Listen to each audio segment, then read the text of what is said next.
E olha só, gente, mais de 12 milhões de pessoas no mundo são diagnosticadas todo ano com câncer. Cerca de 8 milhões morrem. No Brasil, o Instituto Nacional do Câncer, o INCA, estima o surgimento de 580 mil novos casos até o fim deste ano. E a gente vai conversar agora sobre o assunto com o oncologista Rafael Torquato. Bom dia, doutor. Fabíola, bom dia, Márcio. Bom dia, seja bem-vindo. Obrigado. Então, esse é o grande mês, né? O final do ano caminha, mas assim, outubro, tradicionalmente, é um grande mês para a oncologia mundial, porque tradicionalmente, a gente elege esse mês como o mês da prevenção, né? E falando em outubro rosa, assim, você viu que hoje eu vim a caráter, já né? Já vim elogiando o mês, tá? Mas esse movimento, ele começou na década de 80, né? A gente vinha com números alarmantes em relação à mortalidade em câncer de mama, né? Mortalidades a incidência cada vez maior. E pela primeira vez, esse movimento foi a grande ferramenta inicial que fez o índice de mortalidade cair nos últimos 15 anos no mundo, principalmente nos Estados Unidos, né?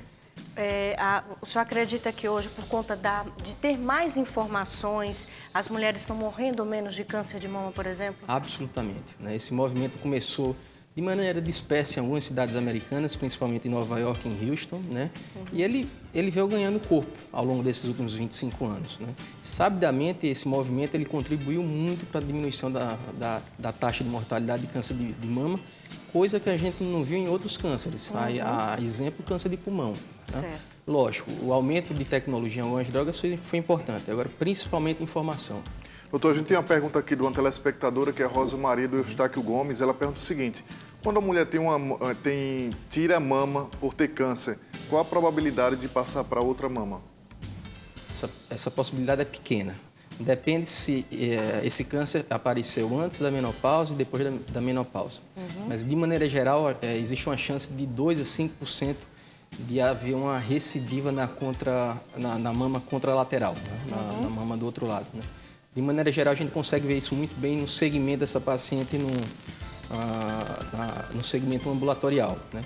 Em alguns grupos que têm um risco maior, principalmente familiar, né?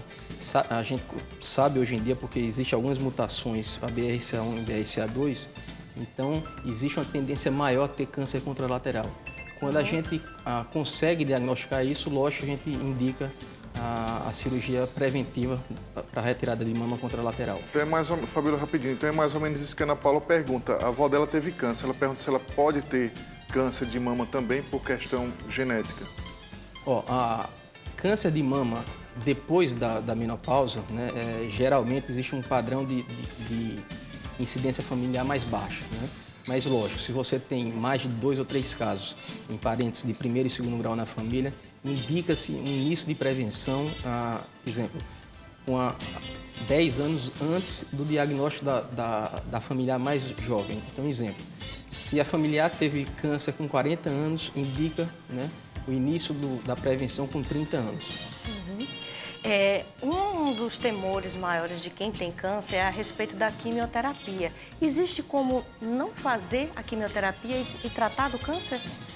Nos últimos 5 anos já apareceu algumas ferramentas que a gente consegue oferecer para os pacientes, em alguns casos, não fazer quimioterapia, né? A gente estuda geneticamente o tumor e consegue predizer um risco, se aquele risco de volta do tumor é maior ou menor, né? Em alguns casos, quando esse risco é baixo, a gente consegue evitar de fazer quimioterapia, né? E isso a gente consegue usar no dia a dia já na clínica.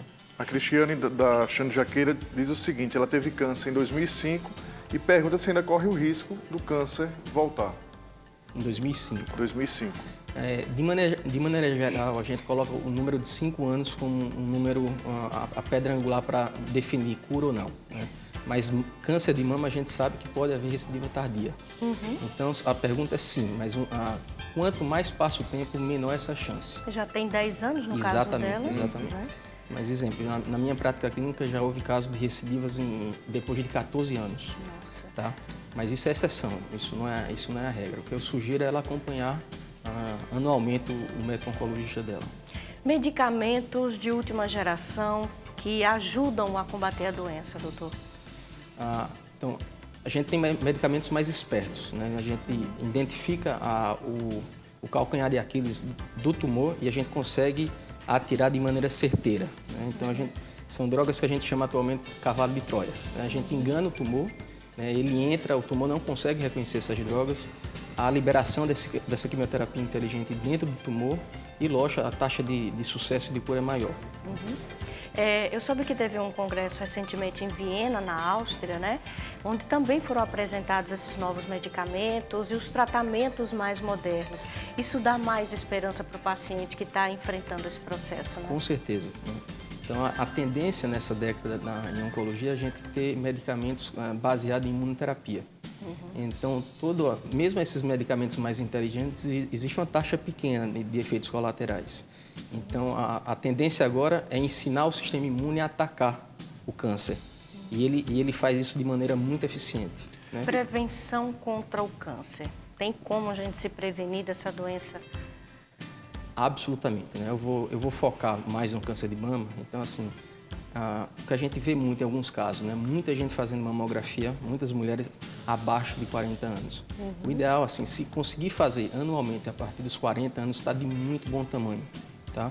E toda mulher precisa de um exame de mama anual, né? E esse exame deve ser feito por um médico, de preferência um mastologista. Alimentação, questão de prática de exercício também ajuda. Ano passado, né, a gente tinha ideia que isso fazia algum efeito, né? Ano passado teve uma grande meta-análise, que é um estudo de altíssima qualidade, que provou, né, que o índice de massa corpórea, que obesidade e que sedentarismo aumenta a chance de câncer de mama. Então, fazer exercício e evitar sedentarismo, né, diminui sim a chance de aparecimento de câncer de mama. Ok, só para a gente encerrar, tem mais uma pergunta aqui, que ela pergunta qual o tratamento mais eficiente para prevenir o câncer de mama, no caso? É uma pergunta difícil, viu? Ter uma vida harmoniosa, né? É uma vida que ela faça a prevenção de maneira regular e disciplinada, né? Que ela mantenha um nível de atividade regular, né? Que evite o sedentarismo e que tenha uma convivência harmoniosa social, né? Esse lado psicológico é muito importante também. Doutor, só para a gente encerrar, qual a mensagem que o senhor deixaria para as nossas telespectadoras, principalmente agora, nesse mês aí, que é um mês Outubro Rosa? Olha, prevenção é muito importante, né? Então, por mais que a gente fale há algum tempo de Outubro Rosa, existe uma camada da população, em torno de 30%, que não faz a prevenção como deve ser feita. Então, é extremamente importante que essa camada da população ela inicie uma prevenção regular no sentido de diminuir a chance de um diagnóstico de câncer de mama. Então, quanto mais cedo esse diagnóstico é feito, maior é a chance de cura. Só um dado, então, nos Estados Unidos, 90% das mulheres conseguem um diagnóstico inicial, né?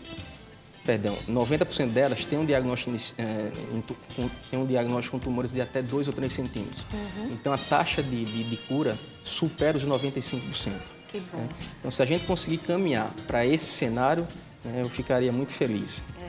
Então, a questão de fazer o autoexame, isso é extremamente importante e não ter medo de procurar o especialista, né? Em absoluto, em absoluto.